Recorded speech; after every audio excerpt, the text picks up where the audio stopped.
दोनों तो कुर्सियों पर बैठे हैं, दोनों तो प्रोटोकॉल एंजॉय कर रहे हैं, मगर सफ़र तो नीचे आवाम कर रहा है, नौजवान कर रहे हैं, बेरोज़गार कर रहे हैं।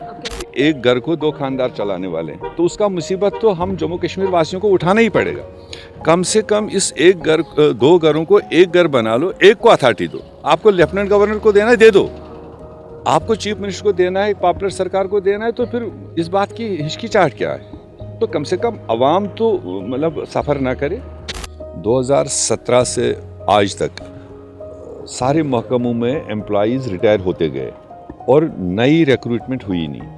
में हमें कहा गया था कि लेफ्टिनेंट गवर्नर ने 2032 तक के लिए नई अपॉइंटमेंट्स पर बैन लगाई थी।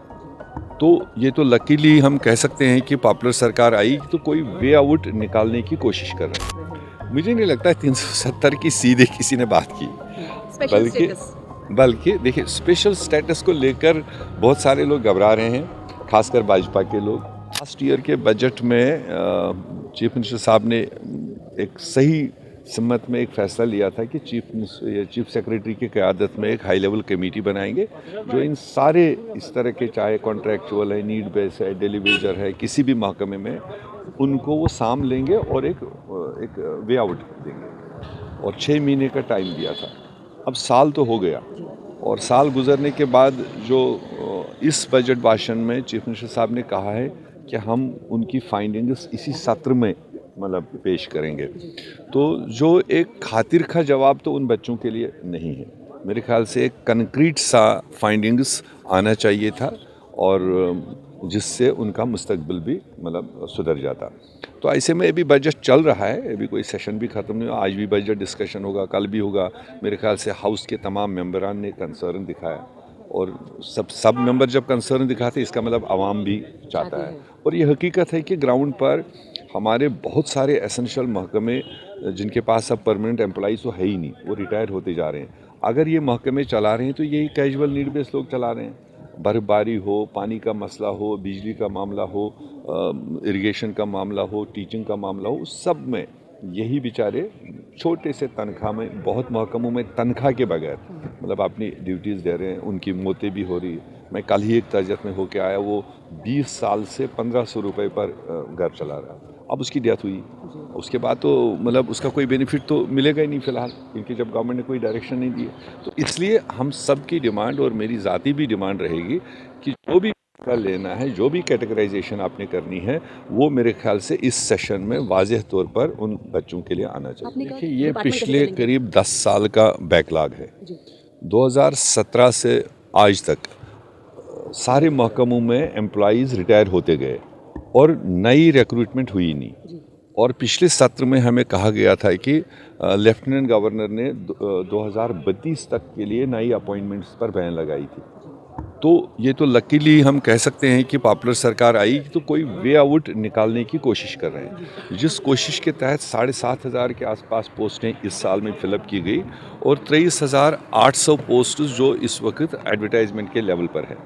तो मेरे ख्याल से 30,000 पोस्ट्स अगर इस साल के आखिर तक भरे जाएंगे, हम उम्मीद कर सकते हैं कि बाकी मानदा जो वैकेंट पोस्ट्स है, जो सैंक्शन पोस्ट्स है, जिनको ऑलरेडी फाइनेंशियल कंकरेंस होती है, अवेलेबिलिटी होती है, ऐसे पोस्ट्स को फिलअप करने से इन महकमों को मदद होगा और आवाम को भी फ़ायदा होगा। मुझे नहीं लगता 370 की सीधे किसी ने बात की, बल्कि देखिए स्पेशल स्टेटस को लेकर बहुत सारे लोग घबरा रहे हैं, खासकर भाजपा के लोग। और हम उनको याद दिलाना चाहते हैं कि इस तीसरी टर्म में नरेंद्र मोदी जी भाजपा को अपनी 2/3 ये जो एब्सोल्यूट मेजॉरिटी है वो आई नहीं। 272 की ज़रूरत होती है, उनको 240 आए, और 240 को लेकर वो सरकार में है दिल्ली में। इस पर ज़रा ध्यान देना चाहिए। दो बड़ी पार्टीज़ ने उनको समर्थन दिया है, नीतीश कुमार जी ने और चंद्रबाबू नायडू ने।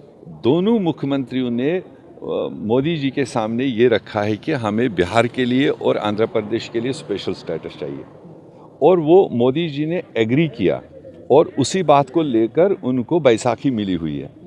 अगर दोनों मुख्यमंत्री, अगर तेलुगु देशम ने स्पेशल स्टेटस रखा है, अगर नीतीश कुमार ने स्पेशल स्टेटस की डिमांड रखी है, तो उन स्टेटों को मिल रहा है। हमारे पास तो था, हमारा तो छीना गया। और वो स्पेशल स्टेटस अब नए ज़माने के हिसाब से क्या होना चाहिए वो डिबेटेबल है। उस पर डिस्कस करना चाहिए। वही बात उन्होंने रखी थी कि हम डिलिमिटेशन करेंगे, इलेक्शन करेंगे, इलेक्टेड नुमाइंदों से स्टेट रेस्टोर करने की बात करेंगे, उसमें स्पेशल स्टेटस की बात आएगी, ठीक है ना। आज के दिन पर मैंने परसों भी भाषण में यही कहा कि एक कॉन्सेंसस बनना चाहिए और हमारे leader of house Omar Abdullah साहब को इस सेशन के अलावा भी बीच में ऑल पार्टी मीटिंग्स बुलानी चाहिए। किसको क्या रिजर्वेशन है, किस बात पर रिजर्वेशन है, किस बात पर ऑब्जेक्शन है, जो बहुत ज़्यादा ऑब्जेक्शनेबल हो फिलहाल टाइम बीइंग उसको किनारे कर दो। जिस पर कॉन्सेंसस है उन चीज़ों को आगे बढ़ाओ, टाइमली लोगों को फ़ायदा मिले, कम से कम ये ड्यूअल पावर सेंटर तो ख़त्म हो। आप अभी इस बजट को लेकर डिस्कस कर रहे हो कि पैसे तो पिछले साल भी दिए, स्कीमें भी बहुत दिए, वेलफेयर स्कीमें भी दी, मगर इम्प्लीमेंटेशन नहीं हुई, एग्जीक्यूशन नहीं हुई। अनस्पेंड फंड्स है जो इस मार्च तक एग्जीक्यूट भी नहीं होंगे। उसका वजह क्या है? उसका वजह यही है कि आगे ड्यूअल पावर सेंटर है, आपके प्रपोजल्स टाइम पर नहीं थ्रू हो रहे हैं, आपके अप्रूवल्स नहीं हो रहे हैं, क्योंकि एक घर को दो खानदार चलाने वाले हैं। तो उसका मुसीबत तो हम जम्मू कश्मीर वासियों को उठाना ही पड़ेगा। कम से कम इस एक घर, दो घरों को एक घर बना लो, एक को अथॉरिटी दो। आपको लेफ्टिनेंट गवर्नर को देना है दे दो, आपको चीफ मिनिस्टर को देना है, पॉपुलर सरकार को देना है, तो फिर इस बात की हिचकिचाहट क्या है? तो कम से कम अवाम तो मतलब सफ़र ना करे। दोनों तो कुर्सियों पर बैठे हैं, दोनों तो प्रोटोकॉल एंजॉय कर रहे हैं, मगर सफ़र तो नीचे अवाम कर रहा है, नौजवान कर रहे हैं, बेरोज़गार कर रहे हैं। देखिए, उम्मीद और होप रखना उसमें क्या गुनाह है? तो बट आगे वो तो जम्मू कश्मीर के लोग ही फैसला करेंगे ना, वो तो कोई फ़र्द नहीं फैसला करेगा। उन्होंने इस पिछले चुनाव में भी कोई काम थोड़ी कोशिश की थी, इसीलिए तो स्टेट को बाइफरकेट किया, यूटी बना दिया, लोगों को जेलों में डाल दिया, नई पार्टियां पैदा करी, वोट बैंक को डिवाइड करने की कोशिश की, मगर अवाम अवाम है और जिनसे ये बहुत एक्सपेक्ट कर रहे थे, जिनको बहुत कुछ अपने हिसाब से पॉलिटिकली पकाया भी था, उन्होंने भी वोट नहीं दिया।